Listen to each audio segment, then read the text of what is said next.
A little while back, I got caught in a Category 5 hurricane. Yeah, Category 5. Now that's the highest that that scale goes to.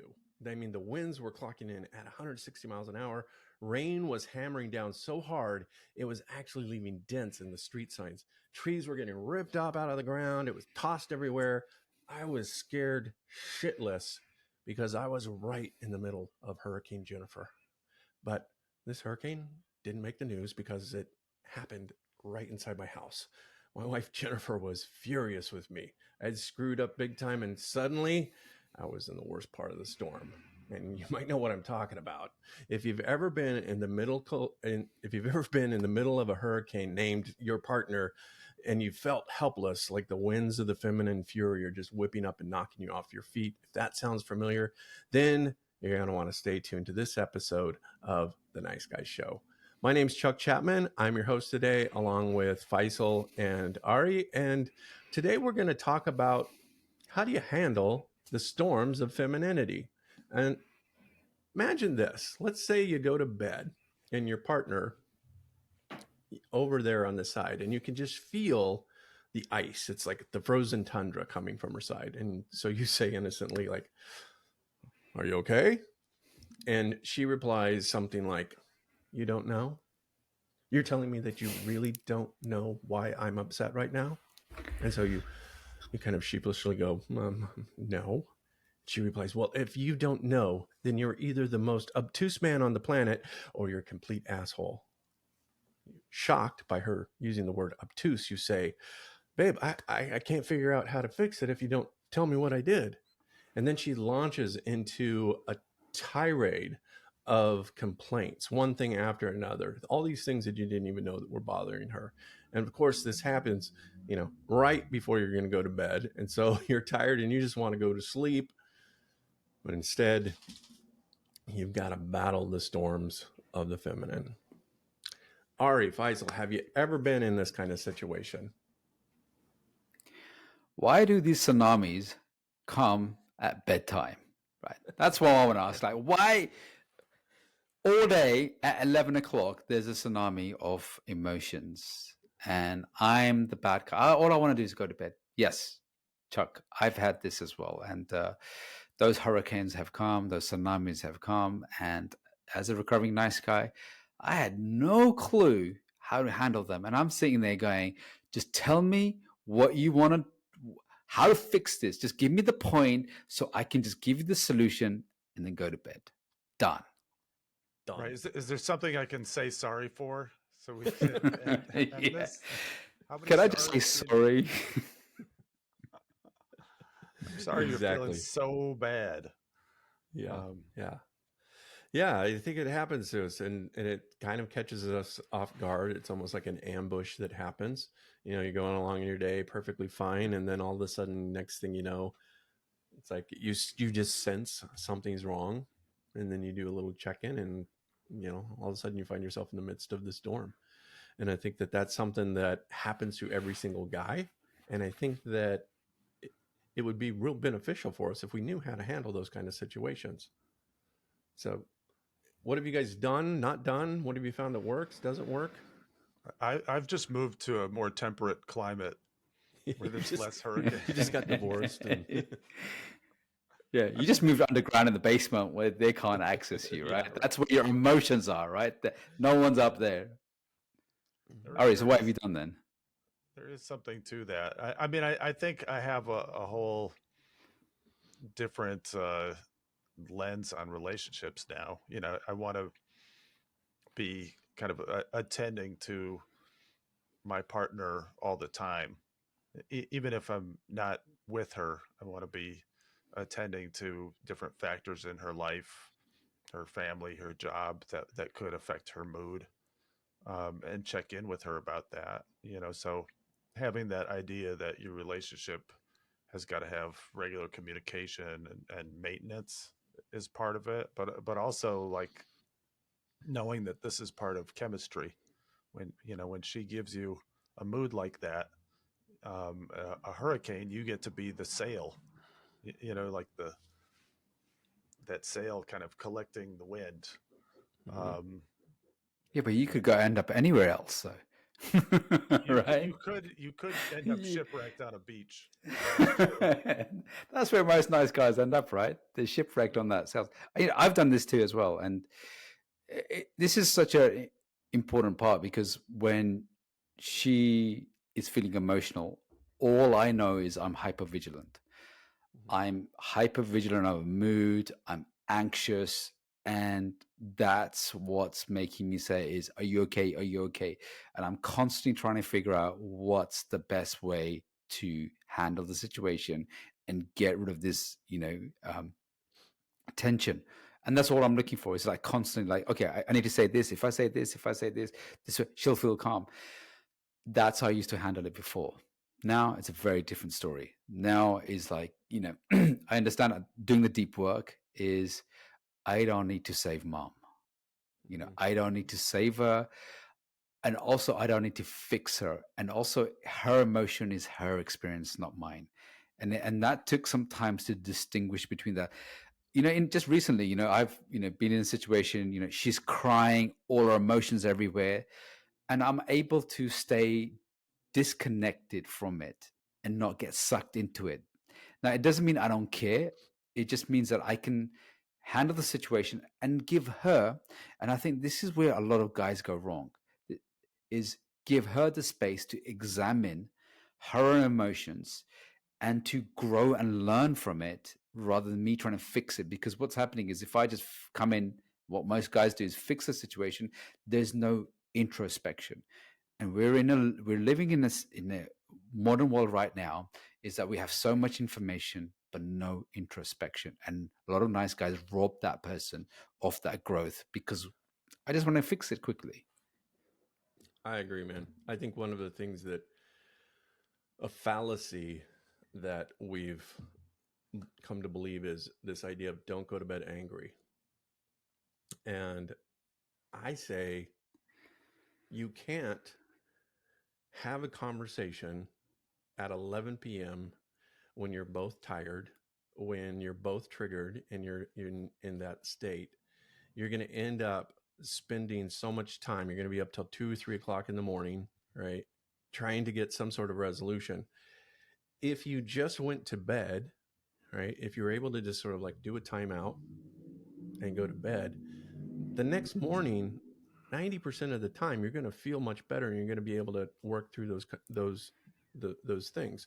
So it's not that you're not going to have the conversation at all, but I think that you have to allow yourself that time and space. And so I think you can do here's what you can do. I think as you say, babe, I love you. You know, I'm not certain, what happened here. This sounds like a conversation that we need to have. And I want to have this conversation. Let's sit down tomorrow morning, afternoon, whatever, and let's talk through this. Okay. But right now I'm too tired. I can't do this right now. Let's do this in the morning. Now, she, of course, is going to spin and be like, no, we're going to have that right now. We're going to have the thing like right now. But this is where you put the boundary in place and you say, listen, I simply can't. You maintain your frame. And then if you have to go sleep in another room or whatever, and of course, you have to do your own self-soothing and everything. But I've never seen a conversation take place at 11 p.m. that goes well. Never. And doesn't follow into the next day, you know. And I think it's a little bit like, having conflict when you're drunk. It's almost like the exact same thing. In fact, they talk about like drunk drivers, sleepy drivers, right? That they're exactly the same. So if you're tired, you're not going to be able to have the conversation any more than if you've had too much to drink. Yeah. And I love the fact you mentioned about boundaries. And guys, and I didn't realize this, it's okay to ask for that. It's okay to say, hey, we don't need to have the conversation now. As you were saying this, Chuck, it reminded me of Napoleon Bonaparte. And as the emperor of France many years, centuries ago, he had a rule, and it's such a incredible relationship rule that we can learn from. When he received a letter, he instructed his assistant not to open the letter for 3 weeks. And what he realized that after 3 weeks, he would read the letter, and most of the problems, 90% of them, had gone away. And what it is our anxiety, we have to solve it, we have to fix it right now. And we're unable just to say, okay, well, this doesn't need to be solved right now. And it's the same thing, when you're dealing with a partner who's highly emotional. I've been on that end too, where I've got hyper emotional, and I just needed a partner to say, hey, not right now. Examine yourself, let that pass away. And it's the same thing with kids. They just need to be able to metabolize that. And when the kids are hungry and tired, that's the worst time to have a logical conversation, because it will be nonsensical and just a complete vomit of chaos. Agreed. Yeah, Napoleon Dynamite also had a quote that said, "Vote for Pedro." Just thought I'd throw that out there. Dad joke. Break the ice. That's what you got to do, though. You got to kind of like break the ice with her, even, and just be like, "Babe, I love you. I got," like almost like interrupt the thing with something that interrupts that pattern that she's on, and then you can then set the boundary as well. I think that's a good, also can be really helpful, and it might piss her off, but it also might. Yeah, go ahead, Ari. I was just going to sort of piggyback on Faisal. Just that, even if your feminine partner is more emotional, which they tend to be, you can still have the same expectation that they are going to manage their mood and process their feelings. You want to be with a partner who's mature and who can pause and reflect. So I'm really glad you brought up that point, because that's where nice guys get trapped, is we feel like we got to fix their feelings, fix our partner's feelings. You can show up as a present partner for them, and be empathetic, but that's not fixing their feelings or taking responsibility for their feelings. Right. Yeah. Another important thing that I think guys get wrong is well, in my opinion, they get wrong is that we listen to the masculine and feminine a lot and say, oh, the masculine holds the frame for the feminine, and the feminine can just go wild, right? No, because yes, the feminine is in that way, but that's only one layer. Like Ari mentioned, there's the mature and immature layer. Yes, most of the time we want to operate or go into the mature area and mature realm, and the immature part is like, hey, I'll hold space for someone to bring out all their traumas, bring out all the shit, and just dump it on you.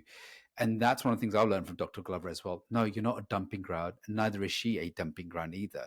Your dumping ground is men's work, men's groups, your therapist, your coach, wherever it is. That's the place you do the dumping, not your partner.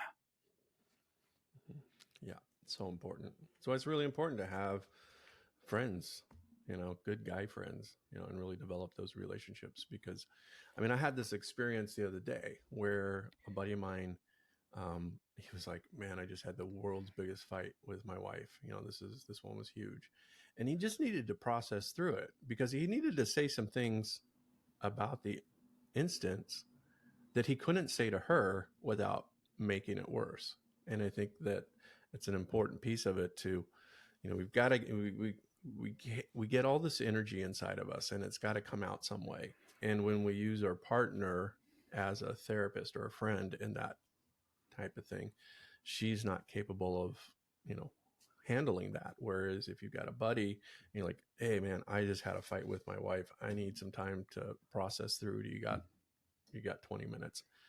Like, that's ideal." What do you Seems guys think like about nowhere to dump? Seems like a lot of people are having this Jennifer hurricane everywhere. Your wife's getting around. I had the worst fight as well. Yeah. Well, I think, that's the thing is that we oftentimes are caught off guard, when you're in the role of the masculine and feminine, right? You're going to get caught off guard. And when you get caught off guard, you have to quickly reestablish yourself. You have to quickly find the North Star. You have to quickly find your center of gravity so that you can not get caught up in the wave and, get drowned by it. But instead it's like, okay, hold on. Right. Ari, you mentioned the sail. I think the metaphor I like is the lighthouse. The lighthouse is just, it's firm, right? It's there. It's phallic. It's like deeply, deeply, deeply rooted into the ground. And then at the same time, the light is guiding the ships away from the rocks. And I think that that's actually a really great masculine archetype, is that. And Ari's smirking, so I know he's got something. He's like Christopher Columbus, right? He's like, yeah, Baby, I'm your lighthouse tonight. yeah, I'm gonna be your lighthouse. Let me bring you ashore, baby. Gosh, you guys are terrible. I need to rescue you guys here. By the way, don't you have to go now, Chuck? Right, exactly.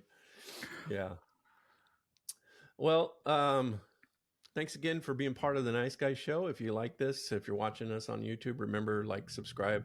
If you're listening to us on your favorite podcast platform, make sure to subscribe there as well. And don't forget to go to theniceguysshow.com, get on our mailing list.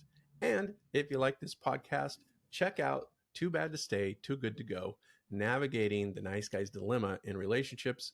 That's episode number 27. We'll put a link down below. Again, thanks for being part of the Nice Guy Show, and we will see you next time. You've been listening to the Nice Guy Show with certified Nice Guy recovery coaches Ari Graff, Chuck Chapman, and Faisal Kokar.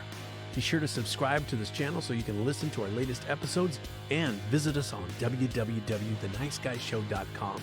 If you have any topics you'd like to hear us discuss, send us an email at support@theniceguysshow.com. Thanks for listening.